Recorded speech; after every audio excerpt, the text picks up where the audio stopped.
La conversation scientifique par Étienne Klein.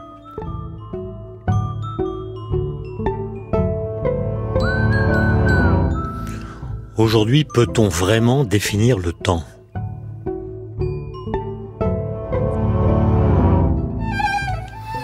Blaise Pascal, né il y a 400 ans, disait du mot temps qu'il est un mot primitif, au sens où il fait partie de ces choses si fondamentales qu'il serait impossible et de surcroît inutile de le définir. Qui pourra définir le temps, se demande-t-il, et pourquoi l'entreprendre, puisque tous les hommes conçoivent ce qu'on veut dire en parlant du temps, sans qu'on le désigne davantage. Fin de citation. On pourrait lui objecter qu'existent de multiples définitions du temps. Certaines qu'il connaissait, par exemple, celle-ci proposée par Platon, le temps est l'image mobile de l'éternité immobile, ou bien cette autre d'Aristote, le temps est le nombre de mouvements selon l'avant et l'après, et d'autres définitions plus récentes qu'il ne connaissait pas, par exemple celle-ci de Jean Giono, le temps est ce qui passe quand plus rien ne se passe, ou cette autre encore d'Henri Bergson, le temps est l'écoulement pur de la durée, définition qui est de surcroît une très mignonne contrepétrie. Mais, et c'est ce qui donne peut-être raison à l'auteur des Pensées, toutes ces prétendues définitions du temps, en fait, n'en sont pas vraiment. Ce ne sont que des façons de dire, des déplacements, des assimilations qui toutes présupposent en amont d'elles-mêmes l'idée même de temps. À la prolifération du signifié, elles répondent par l'éparpillement des métaphores. Comme disait Montaigne, elles ne font là qu'échanger un mot pour un autre mot, et souvent plus inconnu, de sorte que l'essence du temps se trouve laissée dans la pénombre du langage. Mais aujourd'hui, avec tout ce que nous avons appris et compris ces derniers temps, grâce aux travaux des physiciens et des philosophes, est-il possible de faire mieux, de vraiment dire ce qu'est le temps ? Pour répondre à cette question, j'ai le bonheur, la joie, l'honneur de recevoir Francis Wolff, qui est philosophe, professeur émérite à l'École normale supérieure, qui vient de publier Le temps du monde chez Fayard. Bonjour Francis Wolff. Bonjour Étienne Klein. Voilà, je vous connais, on se connaît un petit peu, il faut l'avouer, et j'ai remarqué que depuis plusieurs années, Francis Wolff, vous tournez autour de la question, vous l'abordez de 1000 manières différentes, vous la creusez, et ma première question est, qu'est-ce qui vous tient tant avec la question du temps ? On serait d'abord tenté de vous retourner la question, Étienne Klein. Vous êtes un de ceux philosophes et physiciens qui a le plus tourné autour de cette question. Alors, vous me la posez et j'essaye quand même d'y répondre. J'essaye de répondre de plusieurs manières. D'abord parce que c'est une des notions abstraites qui ne peut manquer d'interroger chacun. Parce que en permanence, nous sommes obligés non seulement d'utiliser la notion, mais de vivre avec. Nous ne pourrions pas vivre dans un monde sans temps, ça n'aurait pas de sens. Et d'une certaine manière, c'est grâce au temps que nous vivons, que nous continuons à être, etc. Bon. Au-delà de cela, pour moi, le temps est un concept central dans ce que j'essaie de faire en philosophie depuis une vingtaine d'années, depuis un livre qui s'appelait « Dire le monde » et dans lequel j'abordais déjà cette notion de temps comme étant une des notions que j'appelais à l'époque une notion hybride parce qu'elle tient de plusieurs concepts. Mais il y a une troisième raison qui est peut-être celle qui est la plus importante. Je me suis aussi intéressé à une autre question qui était la question pourquoi y a-t-il quelque chose plutôt que rien ? Eh bien, la question du temps est la notion de temps est un peu la même chose. C'est-à-dire que c'est à la fois quelque chose qui s'impose à nous, une notion qui s'impose à nous d'une façon absolument nécessaire et pourtant qui échappe à toute prise du concept. Et comme ce que j'essaye de faire en philosophie, c'est d'essayer d'aller le plus loin possible dans la conceptualisation et donc dans la définition, dans la ligne philosophique de se poser la question qu'est-ce que c'est ? Comme deuxièmement, vous venez de le rappeler, toute tentative de définition semble se heurter à la circularité. C'était un trop beau défi pour qui cherche en philosophie à ne pas sortir d'une argumentation rigoureuse. Donc on va voir si vous parvenez à la fin de cette émission, Francis Wolff, à définir de façon précise, en évitant les pièges de la circularité que vous évoquez, la notion de temps. Un physicien dont vous connaissez certainement l'existence et les travaux, John Archibald Wheeler, grand théoricien de la relativité générale, disait de façon ironique le temps, c'est le meilleur moyen qu'a trouvé la nature pour que tout ne se passe pas d'un seul coup. Est-ce que c'est une définition qui est simplement une boutade ou est-ce qu'elle a un sens profond pour le philosophe que vous êtes ? Elle a un sens profond pour le leibnizien qui repose en chaque philosophe, pour la raison suivante. Si tout se passait en même temps, il n'y aurait que l'espace. Parce que l'espace, c'est la dimension de la simultanéité. Mais selon Leibniz, Dieu, qui voulait un monde beaucoup plus riche, a multiplié l'espace par le temps. De telle sorte que ce qui serait contradictoire dans l'espace devient possible dans le temps. Par exemple, vous ne pouvez pas être à la fois debout et assis. Mais dans le temps, vous pouvez. Donc tout ce qui est contradictoire devient possible. Je ne dis pas que... Sauf dans le monde quantique. Sauf dans le monde quantique, dont nous reparlerons peut-être, devient possible, c'est-à-dire que ça peut se réaliser à l'avenir. Et donc, Dieu a fait en sorte que le monde soit infiniment plus riche que s'il était seulement spatial, en lui donnant cette troisième dimension qui, en fait, multiplie sa richesse. Leibniz, que vous citez dans votre livre, Francis Wolff, dans une lettre qu'il écrit le 6 décembre 1715 à Newton, il écrit « L'espace est l'ordre des coexistences et le temps est l'ordre des existences successives ». Oui. Mais là, il est un peu dans l'autoréférence que nous critiquons. Alors, parce que dire que le temps est l'ordre des existences successives, c'est présupposer l'idée même de temps dans la définition qu'on en donne. C'est exactement le problème, c'est-à-dire que la notion de succession nous avons deux façons de l'envisager. Soit nous parlons de la succession, par exemple, des nombres entiers, et dans ce cas-là, c'est une relation d'ordre, comme disent les mathématiciens ou les logiciens, et il n'y a pas de problème. Mais si nous disons que c'est l'ordre de succession, nous voulons dire que ce n'est pas n'importe quel ordre de succession. C'est un ordre de succession qui est très particulier, dans lequel ce qui succède devient existant, si je puis dire, et fait en sorte que ce à quoi il succède n'existe plus. C'est ça qui se passe dans le temps. Alors que dans l'ordre des nombres entiers, le 7 ne fait pas inexister, si je puis dire, le 6 ou le 5. Dans le temps, l'ordre de succession est tel que ce sont des existences qui se succèdent les unes aux autres, de sorte que le passé, comme chacun sait, n'existe plus. Mais Francis Wolff, est-ce que ça n'implique pas que la notion de durée est beaucoup plus mystérieuse que celle d'espace ? Puisqu'une longueur, finalement, qui mathématiquement est l'équivalent d'une durée, en fait, ontologiquement, c'est très différent, puisqu'une longueur dans l'espace est constituée de points dans l'espace qui coexistent. Bien sûr. Alors qu'une durée est faite d'instants qui, par définition, ne coexistent pas. Exactement, et c'est une des raisons pour lesquelles le temps semble indéfinissable, puisque la succession ne peut rentrer dans la définition qu'à condition d'être temporelle, ce qui suppose le problème résolu. Et la plupart des définitions que vous avez citées tout à l'heure tombent dans la même circularité que la définition de Leibniz. Celle d'Aristote, le nombre du mouvement selon l'avant et l'après, c'est pareil. Si l'avant et l'après, c'est simplement une relation d'ordre, il n'y a pas de problème, mais on veut qu'elle soit temporelle et que ce soit un avant et un après tel que l'avant n'existe plus quand l'après existe et ça devient circulaire. De même, toutes les autres définitions qu'on a pu en donner. Par conséquent, nous sommes face à un mur et nous n'avons rien pour nous agripper et grimper en haut de ce mur quand il s'agit de la notion de temps. Alors il y a deux solutions. Soit on dit, c'est un indéfinissable, mais on n'en a pas fini quand même avec, et c'est exactement c'est pratiquement le point de départ de mon livre. Oui, certes, on n'arrive pas à trouver des concepts qui permettent d'enserrer ce concept de temps sans que ces concepts qu'on utilise soient déjà temporels. Alors on renonce, on dit faisons autre chose, par exemple faisons de la physique, mesurons par exemple.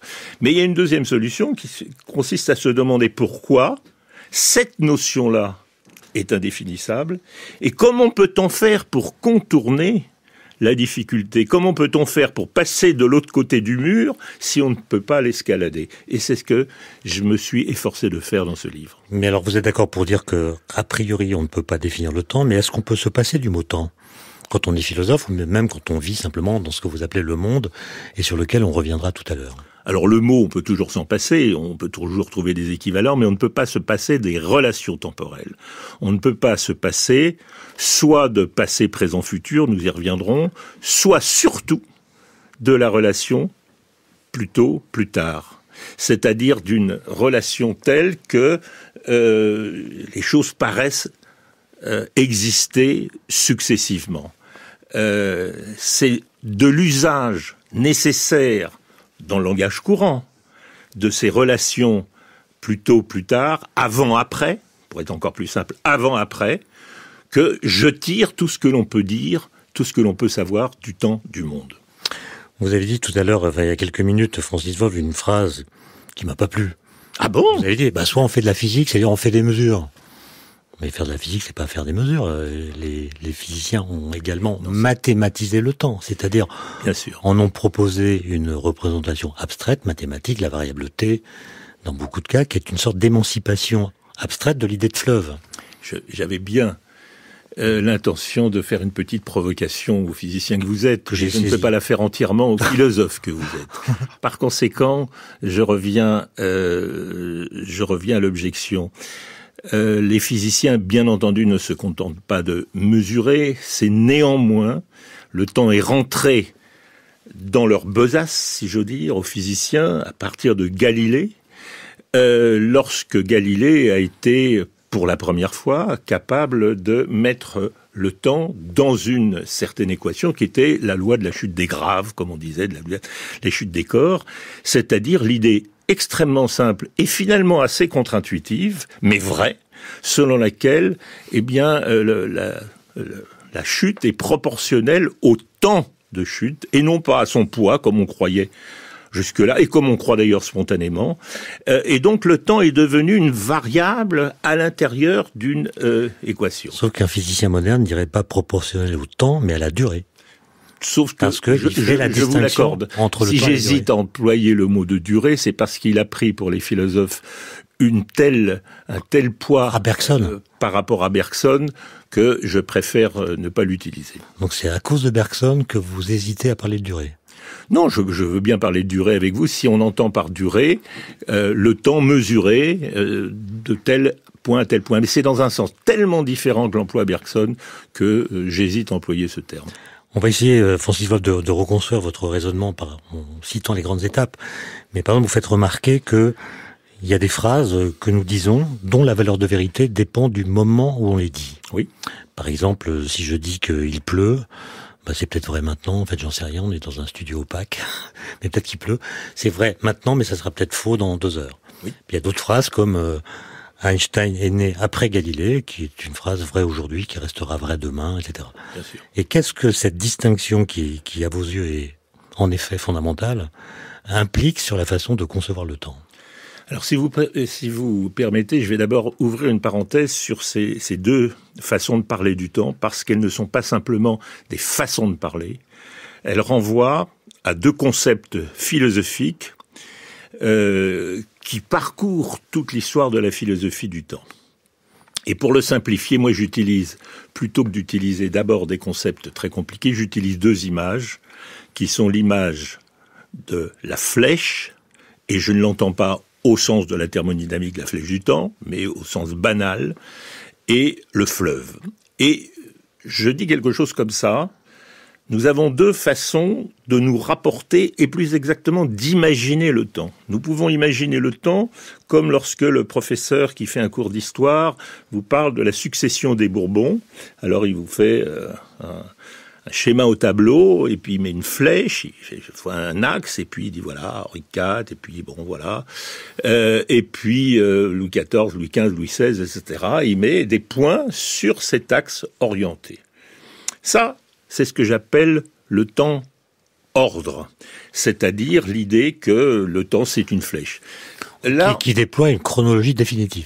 Il propose une chronologie objective. Et définitive, elle ne pourra pas être changée. Elle ne pourra pas être changée. Inversement, vous avez une autre image qui est très courante dans la littérature et dans la philosophie, qui est l'image du fleuve. C'est-à-dire, si j'imagine que je suis moi-même, si je puis dire, dans le temps, et j'ai pas besoin de l'imaginer, c'est vrai, nous sommes dans le temps, eh bien, et donc pratiquement dans un fleuve, et que je regarde l'amont, eh bien, les événements sont d'abord futurs, ils deviennent présents, et après, ils deviennent passés. Et par exemple, le même événement, eh bien, il est successivement futur, présent et passé. Et dans ce cas-là, j'emploie des termes comme présent, passé, futur, alors que dans le premier cas, je n'employais que des relations. C'est-à-dire que, dans le deuxième cas, j'emploie ce qu'on appelle en logique détermination unaire, présent, passé, futur, et ça suffit, à condition qu'il y ait un point fixe qui s'appelle moi, le moment où je parle et le moment où je suis.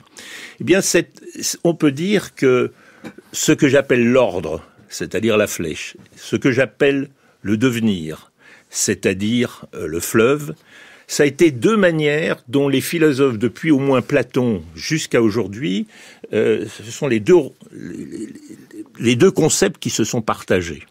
Certains, alors disons par exemple Aristote, Leibniz, Kant, Carnap, Russell, sont du côté du temps-ordre, et d'un autre côté, ceux qu'on appelle plutôt les philosophes de la conscience, qui pensent qu'au centre de tout, il y a l'être humain, la manière dont les choses lui apparaissent, le futur, le présent, le passé, c'est par exemple Saint-Augustin, c'est Husserl, Merleau-Ponty et plein d'autres. Bergson. Pardon ? Bergson. Et Bergson, évidemment, dont nous reparlerons peut-être. Par conséquent, ces deux concepts, ce ne sont pas simplement des façons de parler, c'est deux manières de se représenter le temps selon qu'on se met dedans ou selon qu'on est à l'extérieur. Évidemment, pratiquement tous les physiciens sont du côté de l'ordre, parce que ils conçoivent le temps objectivement, et ils essayent d'atteindre, et c'est la grandeur de la science physique, le point de vue de nulle part, si c'est possible. Tandis que, et d'ailleurs, je pense que si on veut viser l'objectivité, il faut en quelque sorte présupposer que le temps est comme un ordre de succession, comme on l'a dit tout à l'heure. Mais ce que j'essaie de montrer, c'est que sans l'idée de présent, eh bien, ce temps-ordre s'écroule. On va y venir, Francis Wolff, parce que c'est passionnant. Mais vous voyez, quand vous dites que les physiciens ne s'intéressent qu'au temps comme ordre, comme succession finalement, et donc ils se contentent de penser le temps à partir... Ils se contentent pas, c'est beaucoup plus difficile. Ouais. En tout cas, ils le voient comme une flèche, dans le sens que vous Disons, le cours du temps, oui. Voilà, mais la grande question pour les physiciens, c'est quel est le moteur de cette flèche ? Qu'est-ce qui fait que ça avance ? Et même si le présent est fondamental, qu'est-ce qui fait qu'on n'est jamais dans le même présent ? Autrement dit, c'est la question de la dynamique interne au temps qui fait que les instants se renouvellent. Et puis à propos du fleuve, qui en effet est une métaphore qu'on déploie très souvent, au point qu'on dit que le temps s'écoule un peu comme le fleuve s'écoule, mais vous êtes d'accord avec moi que cette métaphore n'est pas claire. Parce que pour qu'un fleuve s'écoule, il faut qu'il s'écoule dans quelque chose qui ne s'écoule pas. Pour dire un écoulement, il faut imaginer un substrat au sein duquel la chose qui s'écoule et substrat qui lui-même ne s'écoule pas. Sinon, si les rives du fleuve s'écoulaient, on dirait pas que le fleuve s'écoule. Bien sûr. Autrement dit, à partir du moment où on définit le temps comme un écoulement, se pose la question de savoir dans quoi il s'écoule. Est-ce que vous avez une réponse à ça ? Alors, premièrement, je ne suis pas du côté du fleuve. Je vous ai dit que j'étais du côté En plus, le fleuve, selon qu'on est sur une barque qui le descend ou sur une rive, on est immobile dans le fleuve et on regarde l'amont. Et on voit les événements arriver vers nous et on les laisse derrière nous. Petite parenthèse à ce propos-là, un point intéressant sur les deux, sur l'opposition ou la distinction entre les deux images ou les deux concepts. Le temps semble aller dans le sens contraire dans les deux cas. Si vous regardez la flèche, les événements, disons, par convention de gauche à droite, étaient d'abord dans le passé et au fur et à mesure que le temps progresse, on va vers l'avenir. Dans le fleuve, c'est le contraire. Les événements semblent arriver de l'avenir, ils sont pas encore là, n'est-ce pas ? Et puis ils sont présents et ils vont derrière nous dans le passé. Par conséquent, il y a déjà un mystère. Pourquoi ? pourquoi ça va dans le sens contraire. Mais pour en revenir à votre question, je disais, je ne me sens pas particulièrement impliqué dans le fleuve, puisque c'est en général, les philosophes de la conscience qui ont mis la conscience au centre de leur réflexion, qui ont privilégié cette image. Mais pour répondre de façon plus précise à votre question, ça vient de nulle part et ça va nulle part dans cette image. Pour une raison très simple, c'est que lorsque nous employons les notions avant-après, ces notions, nous les employons d'une façon qui est transitive et par conséquent sans limitation. Je dis les choses de façon, essayons de les dire de façon très simple. Ce qui est après est encore plus après que ce qui est après. Ce qui est avant est encore plus avant que ce qui est avant. Donc c'est transitif.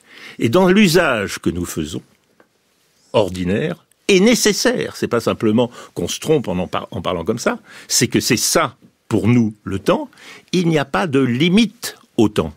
Alors peut-être que le temps est arrivé un jour dans l'histoire de l'univers, ou peut-être que Dieu l'a créé un jour, comme on a pu le soutenir, mais dans ce que j'appelle le temps du monde, il y a une illimitation, parce que l'usage normal, ordinaire et nécessaire que nous faisons des notions associées au temps font que le temps tel que nous concevons est illimité vers l'avant, illimité vers l'arrière, vers l'avant, vers l'après, et donc dans l'écoulement, si on recourt à cette image, il n'y a pas de source première et il n'y a pas d'arrivée première du fleuve. Alors Francis Wolff, sur ce point, on ne peut être que d'accord avec vous, me semble-t-il, mais vous avez employé là plusieurs fois le mot « monde ».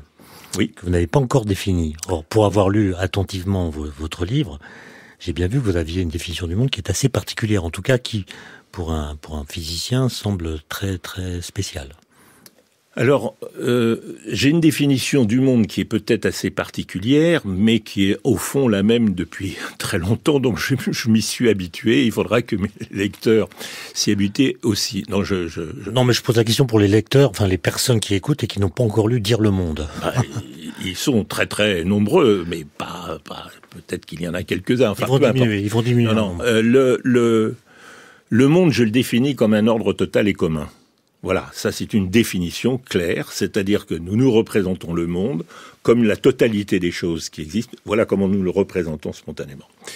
Ordre total et commun, c'est-à-dire nous vivons, vous et moi, dans le monde et c'est ce qui nous est commun. Bon, mais c'est pas la définition ici qui importe. Ce qui importe, c'est la distinction que je fais entre le monde et le réel, ou le monde et la réalité.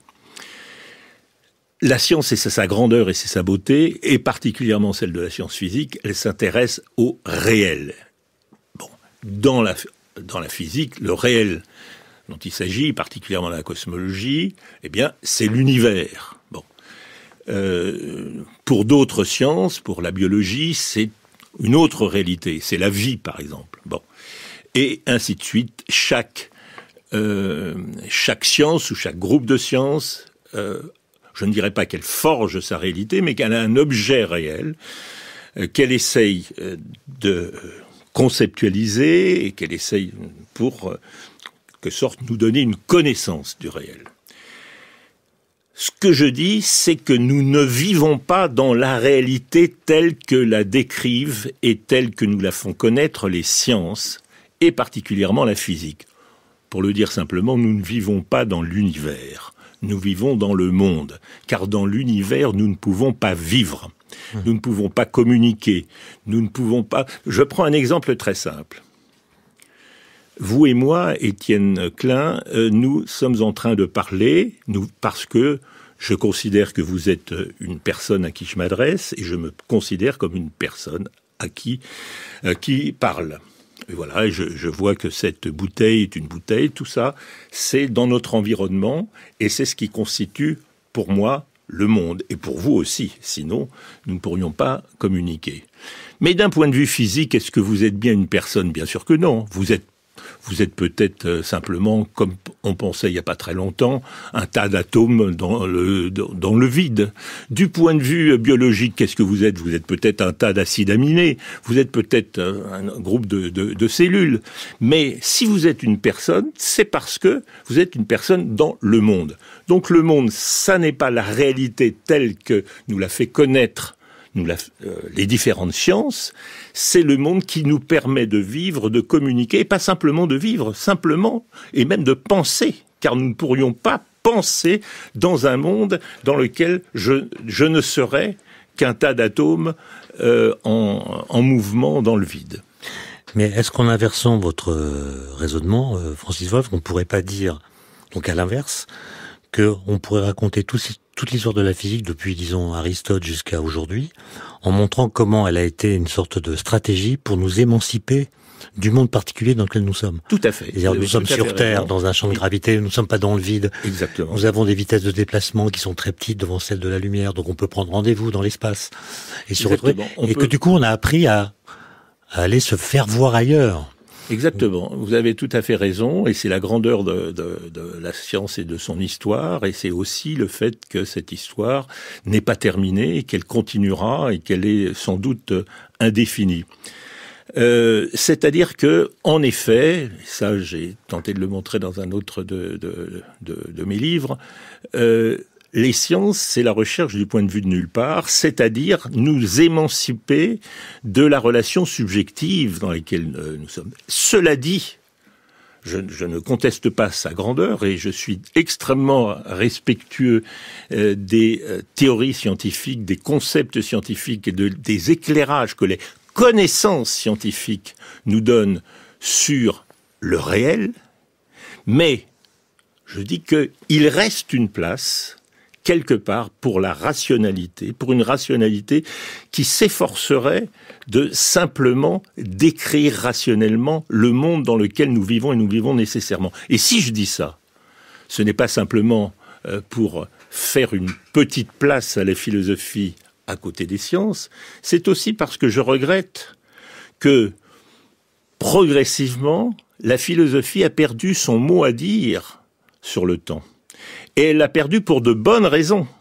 Je rappelle rapidement les étapes, Galilée, Newton, Einstein, et au moment où Einstein, en 1905, publie son article célèbre sur qui fonde la relativité restreinte, Husserl, à la même époque, la même année. Les leçons sur la conscience intime du temps, c'est-à-dire, eh bien, c'est comme si la philosophie se rendait compte qu'elle n'avait plus rien à dire sur le temps lui-même et qu'il lui restait qu'à parler de ce qu'on appelle la temporalité, c'est-à-dire les effets du temps sur la conscience.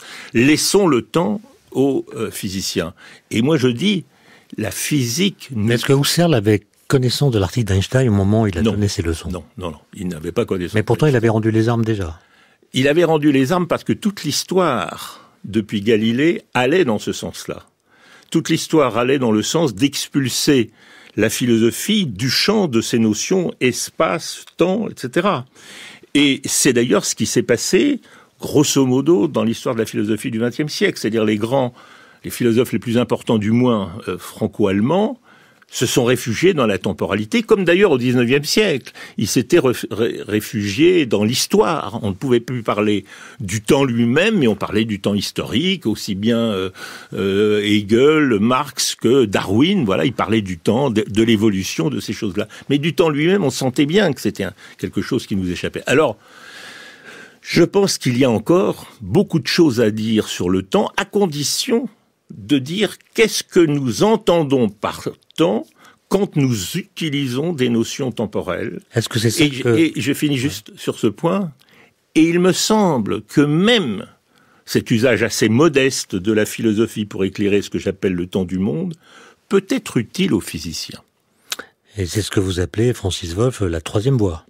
C'est ce que j'appelle la troisième voie. Et vous dites qu'il y a aujourd'hui un Yalta de l'étude du temps. Ce Yalta, c'est cette séparation qui a été établie de façon entre les physiciens et les philosophes. Mais avant qu'on explore un peu plus avant cette troisième voie, vous avez rappelé tout à l'heure la distinction qui est faite, qui a été proposée pour ce qui est de l'appellation par Jean Cavaillès, entre les philosophies du concept et les philosophies de la conscience. Les philosophies de la conscience font dépendre le temps de la conscience d'un esprit, d'un humain qui en a conscience précisément. Et vous connaissez comme moi le fameux paradoxe de l'ancestralité que vous évoquez dans votre livre, qui a été évoqué par Quentin Meillassoux, avec l'idée que si le temps dépend de la conscience, et nous le savons par la science, il y a eu une histoire de l'univers avant que l'homme apparaisse, comment le temps a-t-il pu passer avant qu'une conscience qui est censée le faire passer apparaisse dans le temps? Une sorte de paradoxe dont certains disent qu'il est suffisamment grave pour qu'on abandonne l'idée que le temps serait corrélé à la conscience. Écoutez, je pense que la conclusion à laquelle vous venez d'aboutir me paraît indubitable. Si on pense que, voilà, comme vous et moi, que l'univers a quelque chose comme un âge de 13 milliards 800 millions d'années. Au moins. Voilà, peut-être au moins, peut-être bon, voilà. Peut-être qu'il a pas eu de début. Si on accepte la théorie dominante du Big Bang et ses effets, bien, il est clair que la conscience est apparue très très tardivement dans les dernières secondes de la vie de l'univers, et donc tout cela n'a pas beaucoup de sens.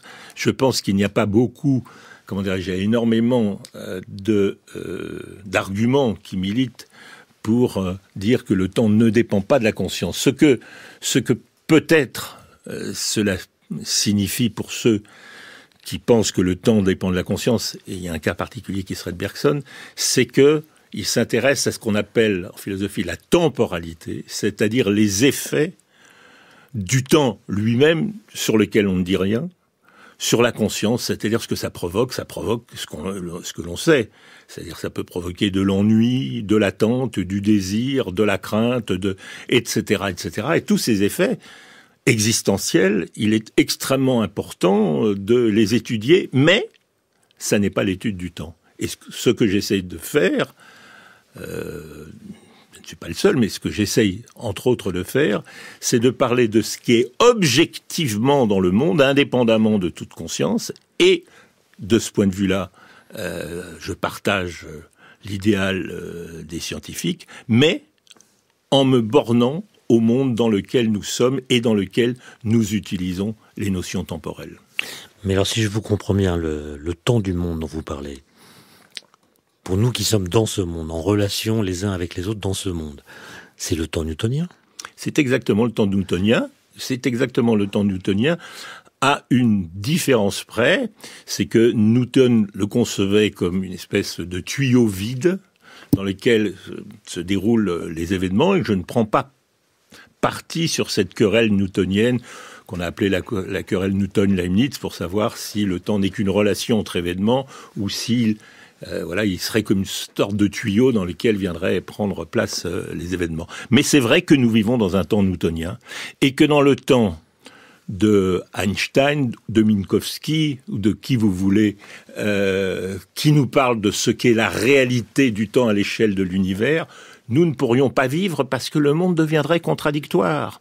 Si nous perdons la notion de simultanéité, si ce qui est futur pouvait être aussi présent ou aussi passé, ce qui, d'une certaine manière, est vrai dans l'univers, au moins depuis la relativité restreinte, si on compare évidemment ce qu'on appelle des référentiels inertiels, eh bien nous ne pouvons pas vivre et nous ne pouvons même pas penser, car nous nous heurtons en permanence au principe de contradiction. Or, la définition même du monde, c'est que le monde n'est pas contradictoire. Le monde n'est pas contradictoire, et c'est précisément pour cela qu'il existe un temps dans le monde qui rend, je l'ai dit tout à l'heure, possible ce qui apparaît comme contradictoire, que vous êtes en même temps assis et debout. Mais si vous êtes en même temps assis et debout dans l'univers de Minkowski, eh bien, ça n'a pas... il y a une confusion complète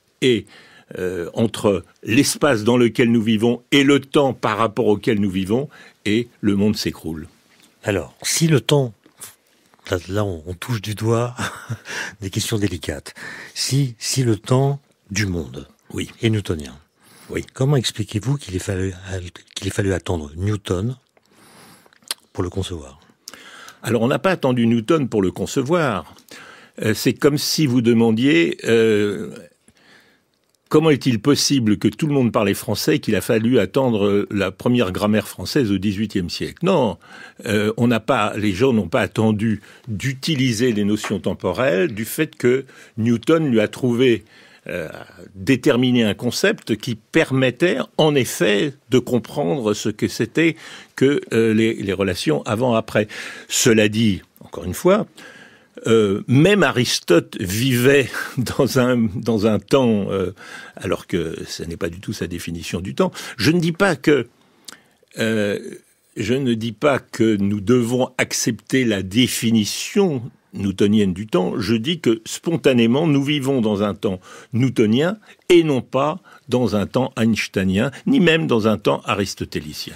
Nous vivons dans un temps newtonien parce que nos vitesses de déplacement les uns par rapport aux autres sont faibles, très faibles par rapport à celles de la lumière. Plus que très faibles. Oui, plus que très faibles. Donc on ne voit pas les effets de la relativité. Absolument. Donc on a l'impression que notre monde est et cette impression est totalement légitime et nous permet de vivre. Mais quand vous dites notre monde, il a comme propriété principale de ne pas être contradictoire. Oui. C'est une lecture particulière du temps newtonien, parce que dans le temps newtonien qu'on représente comme un segment de droite sur lequel on met une flèche, exact, qui est ce que vous appelez le cours du temps, oui. Et j'appuie cette terminologie. Car la distinction entre cours du temps et flèche du temps, je la dois à Étienne Klein. Merci, mais en tout cas, cette représentation newtonienne du temps, elle est ambiguë, parce qu'elle ne dit pas, quand vous représentez un instant T sur cet axe, ce que sont et quelle est l'existence des instants d'après, ni des instants d'avant. Exactement. Est-ce qu'ils existent de toute éternité et l'instant présent ne fait que parcourir cette trajectoire qui est présente de toute éternité, ou bien est-ce que l'instant présent est ceinturé par du néant? Le passé a complètement disparu, il n'existe plus, il n'est plus réel. Pareil pour le futur. C'est pas clair. Vous savez, Étienne Klein, que la question que vous posez, c'est précisément celle que j'essaye de poser et de contribuer à résoudre dans ce livre. Je réponds. Je la pose pour les gens qui n'ont pas encore lu votre livre. Mais ils sont, je l'espère, suffisamment peu nombreux, mais il y en a peut-être encore quelques-uns, imaginons-le. Bon, je réponds. C'est exactement le problème. C'est-à-dire que dans le temps newtonien, si on le représente par un axe orienté comme une flèche, eh bien, vous l'avez dit tout à l'heure d'une certaine manière, les relations d'antériorité et de postériorité sont éternelles. En tout cas, elles ne varient pas, elles sont invariables. Mmh. C'est-à-dire ce qui est avant demeure et demeurera toujours avant ce qui est après. Alors qu'évidemment, c'est pas du tout la même chose dans le fleuve, puisque dans le fleuve, ça change tout le temps, le présent devient tout le temps du passé en permanence, etc.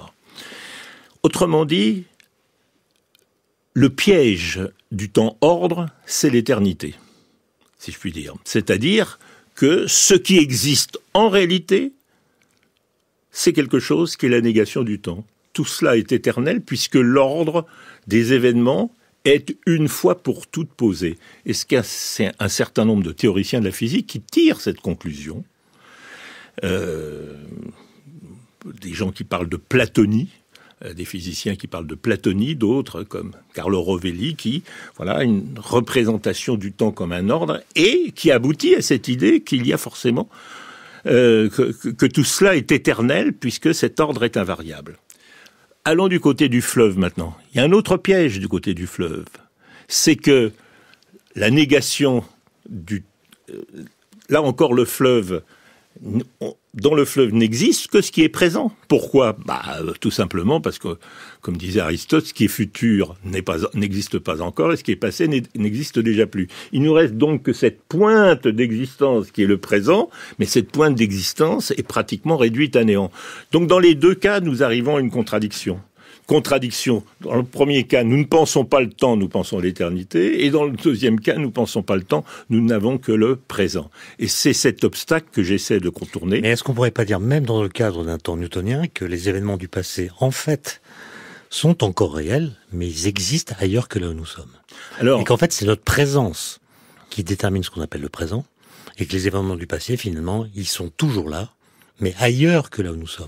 Alors, vous avez raison, il y a un sens, et d'ailleurs, il fait partie du temps du monde tel que je le définis, à dire que le passé existe. Si vous ne dites pas que le passé existe, vous tombez dans le négationnisme. C'est-à-dire que vous confondez ce qui a existé et ce qui n'a jamais existé, ce qui est la définition du négationnisme. Il faut bien que nous distinguions les dinosaures qui ont existé des chimères qui n'ont jamais existé. Mais par ailleurs, il faut distinguer le mode d'existence des dinosaures qui existait dans le passé et le mode d'existence des chevaux qui est l'existence présente.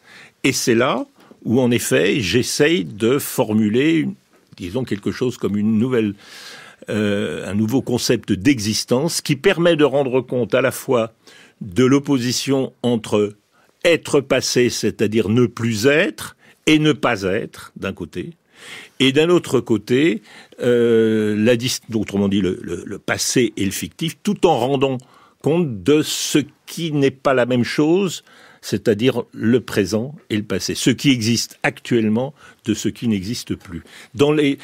Il faut bien dire que le temps du monde est structuré de cette façon-là. Nous avons besoin à la fois de penser l'opposition entre le fictif et le passé, et d'un autre côté, de penser l'opposition entre le présent et le passé.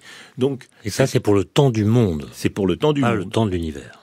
Ça n'est pour le temps de l'univers. Écoutez, je ne suis pas sûr que les physiciens soient bien, mais je ne voudrais pas vous titiller là-dessus, soient bien tous d'accord sur ce qu'est le temps de l'univers. En effet. Mais Francis Wolff, dans l'avant-propos de votre ouvrage, vous dites qu'une des sources de votre livre, ce qui vous a lancé pour vous engouffrer dans cette question du maintenant, c'est la stupéfaction que vous avez éprouvée à la lecture d'un texte du philosophe Rudolf Carnap. Il a rencontré Einstein en 1953, je crois, ou 4, c'est très peu de temps avant la mort d'Einstein. Exactement, peu de temps avant ça. Et voilà comment il rend compte de ce rendez-vous, de cette discussion. Un jour, Einstein me dit que le problème du maintenant le préoccupait sérieusement. Il expliquait que l'expérience du maintenant avait une signification particulière pour l'homme, quelque chose d'essentiellement différent du passé et du futur, mais que cette importante différence n'advient ni ne peut advenir en physique. Que cette expérience ne puisse pas être saisie par la science lui paraissait être un motif de résignation pénible, mais inévitable. Je lui fis remarquer, dit Carnap, que tout ce qui advient objectivement peut être décrit par la science, et d'un autre côté que les caractéristiques de l'expérience humaine par rapport au temps, y compris les différentes attitudes envers le passé, le présent et le futur, peuvent être décrites en principe expliquées par la psychologie. Mais Einstein pensait que les descriptions scientifiques ne peuvent pas satisfaire nos besoins humains et qu'il y a quelque chose d'essentiel à propos du maintenant qui échappe précisément au domaine de la science. Alors, quel est cet essentiel ?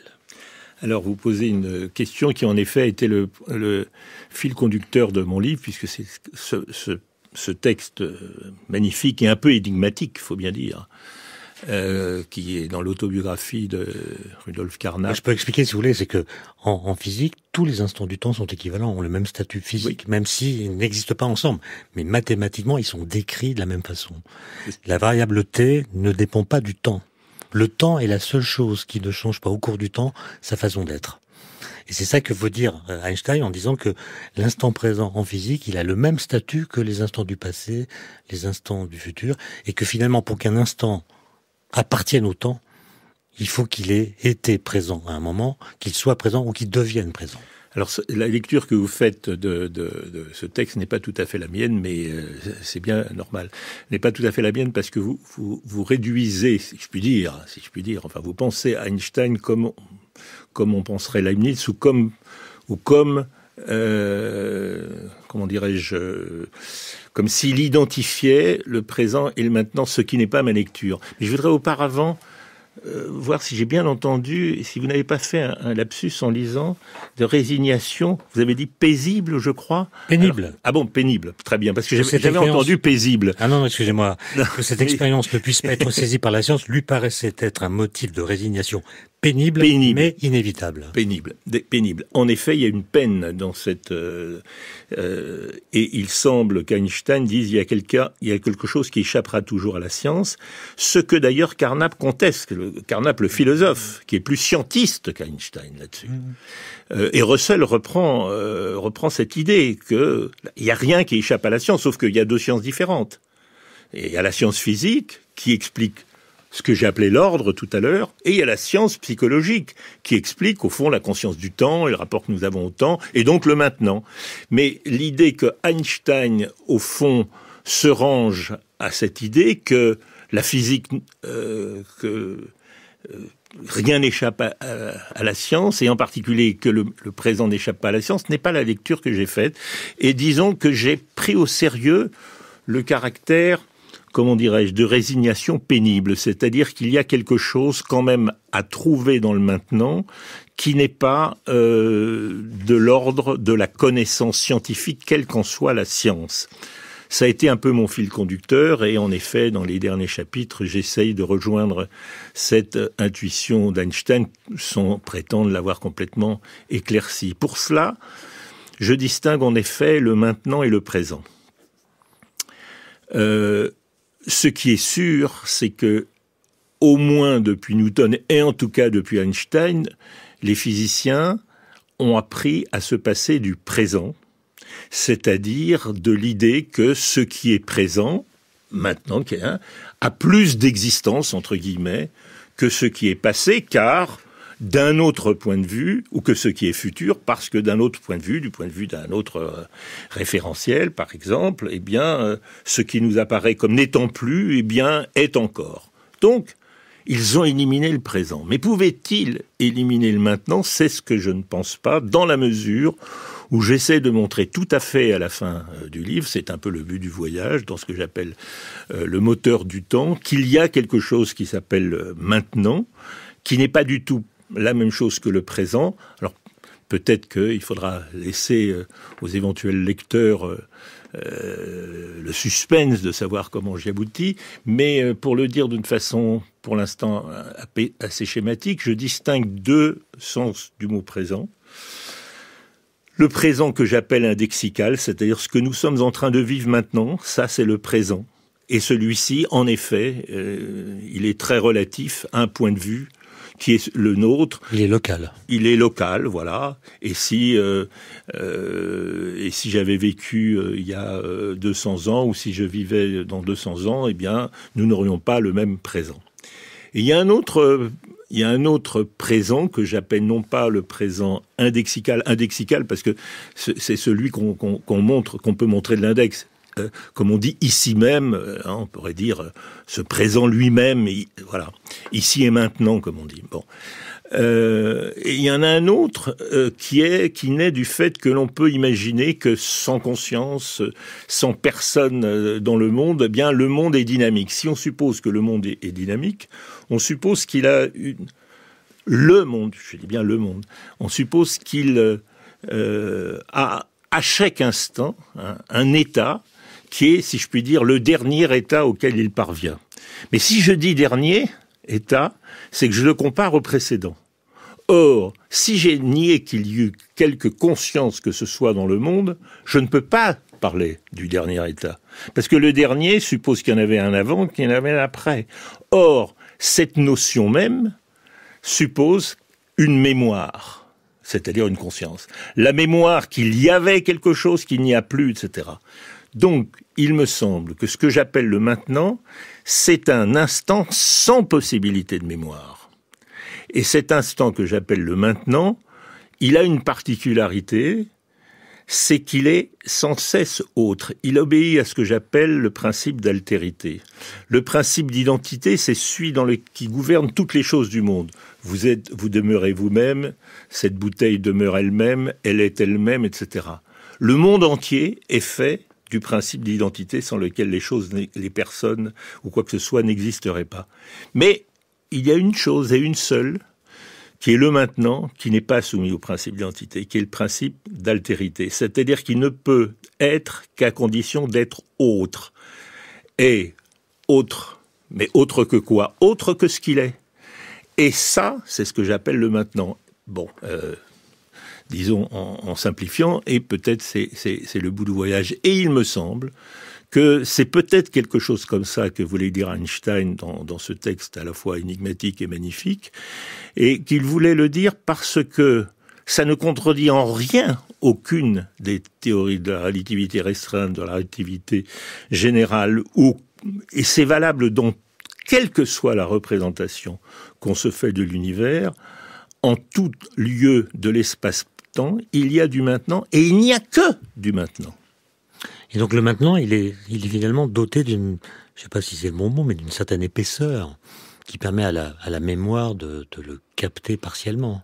Non, le maintenant, justement, est sans épaisseur, au contraire du présent. Le présent, il est forcément avec une certaine épaisseur. Pour un physicien, c'est l'inverse. Il déborde, il mord, j'emploie malgré moi une métaphore bergsonienne, il mord sur l'avenir et il est mangé par le passé en permanence, puisque l'esprit nous permet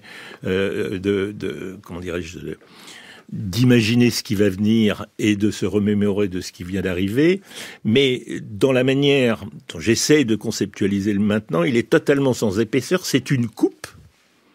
Donc, si le maintenant existe, au fond, ce que nous appelons le monde, c'est-à-dire comme un ensemble, n'existe plus, puisqu'il n'y a que le maintenant, qui est une espèce de coupe dont l'épaisseur est infinitésimale, mais qui est sans cesse autre que lui-même. C'est une coupe dans l'histoire du monde, si je puis dire. Alors, donc sans épaisseur. Est-ce que, à votre avis, cette conclusion, qui m'étonne un peu, enfin je l'ai comprise en vous lisant, mais pour un physicien, le présent, justement, il est sans épaisseur.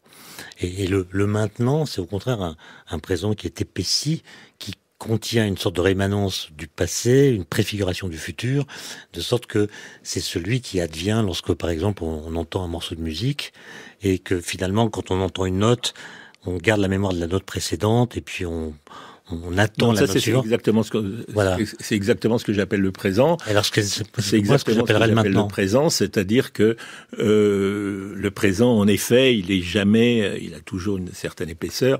Les images du morceau de musique qui fait que nous n'entendons pas une suite de notes, mais nous entendons une certaine continuité, c'est évidemment ce que j'appelle le présent. Oui. Comment est-ce que votre thèse est reçue à la fois par les philosophes et par les scientifiques ? Est-ce que cette troisième voie est perçue comme une solution du problème qu'on a posé au départ, ou est-ce que elle ne convainc pas ?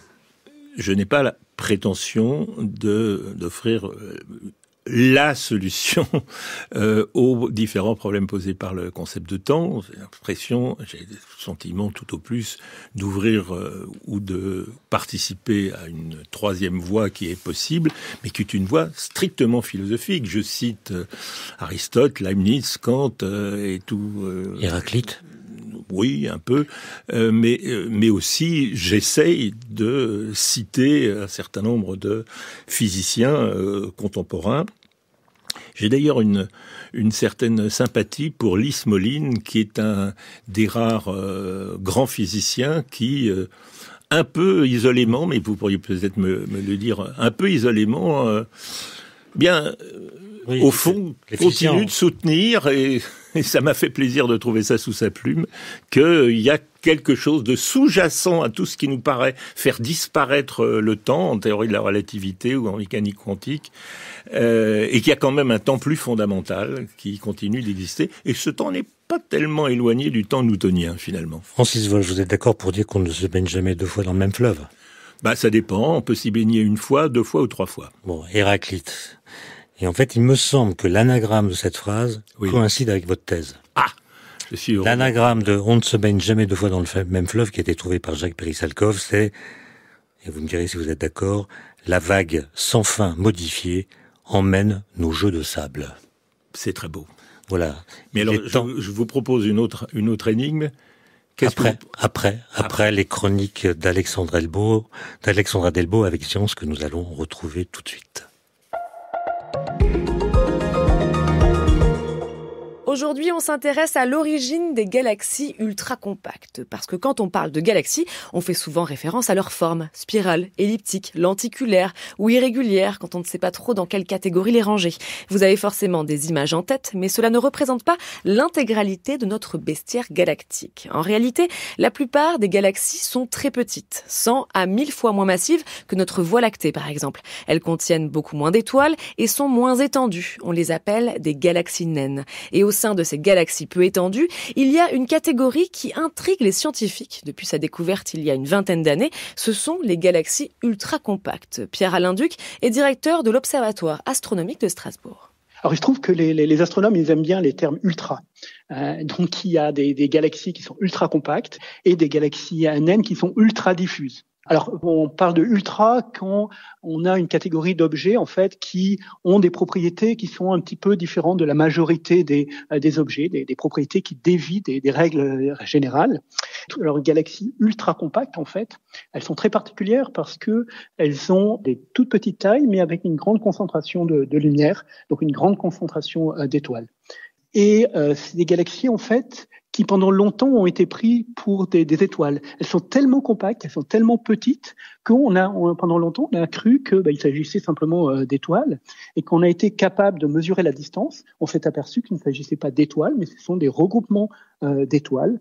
Et c'est là cette question-là, comment des galaxies peuvent être aussi compactes alors que, en fait, dont la plupart des galaxies sont bien sûr beaucoup plus étendues. Comment les étoiles se retrouvent-elles contraintes dans un si petit espace ? Est-ce que ces galaxies ultra-compactes évoluent à partir des galaxies naines ? Ou sont-elles de fausses galaxies naines qui se réduisent par un autre moyen ? Si les galaxies ultra-compactes sont bien une autre version des galaxies naines, on devrait trouver des galaxies intermédiaires, des galaxies pas encore tout à fait compactes. Pour comprendre cette séquence d'évolution, il faut trouver des galaxies qui représentent chaque forme. Et pour ça, il faut en avoir beaucoup sous les yeux et de préférence dans un espace d'observation relativement réduit. Grâce au télescope Canada-France-Hawaï, le CFHT pour les intimes, le regard de ces astronomes s'est posé sur l'amas de la Vierge qui contient beaucoup de galaxies. Et résultat de ces observations, les galaxies ultra-compactes sont des galaxies naines qui se sont faites dépouiller par des plus grosses. Pierre-Alain Duc est co-auteur de cette étude parue dans Nature. Donc on part d'une galaxie naine avec un noyau et petit à petit, en fait, cette galaxie elle va se promener au sein de l'amas de galaxies, elle va rencontrer d'autres galaxies, et petit à petit, les étoiles qui se trouvaient à la périphérie de cette galaxie naine vont être arrachées par des effets, ce qu'on appelle des effets de marée. Donc c'est le même type d'effet qui se passe sur Terre lorsque les océans se soulèvent suite à l'interaction avec la Lune et avec le Soleil, donc ces effets liés à la gravitation. Au niveau des galaxies, ce qui se passe, c'est que des étoiles vont pouvoir être arrachées. Donc elles vont se retrouver entre les galaxies et petit à petit, la galaxie se voit privée d'une partie de ses étoiles, se voit épluchée de ces étoiles. Et à la fin, ne restera plus que la région centrale, donc où se concentrent la plupart des étoiles en fait, et ces étoiles dans le noyau ont du mal à être arrachées. Donc il restera dans ces galaxies épluchées plus que le noyau, du coup, qui va ressembler à une galaxie naine ultra compacte. Il s'agit donc de la découverte du chaînon manquant entre les galaxies naines et les ultra-compactes. Est-ce le seul scénario ? Est-ce que toutes les galaxies ultra-compactes sont des galaxies naines épluchées ? Ce n'est pas certain. On est seulement sûr que cette évolution existe. Pour comprendre ce qu'il leur reste, il faut à présent se pencher sur la formation de ces noyaux au centre des galaxies naines. Merci Alexandra Delbo. Merci à vous Francis Wolf. Une remarque ? Oui, non, l'énigme, c'était tout simplement de savoir comment on pourrait trouver l'anagramme du fait qu'on ne se baigne jamais une seule fois dans le même fleuve. On va chercher. En attendant, je vous livre l'anagramme de « Le temps est une illusion ». L'anagramme, c'est « Où se pillent les minutes ». Voilà, le temps de cette émission est achevé.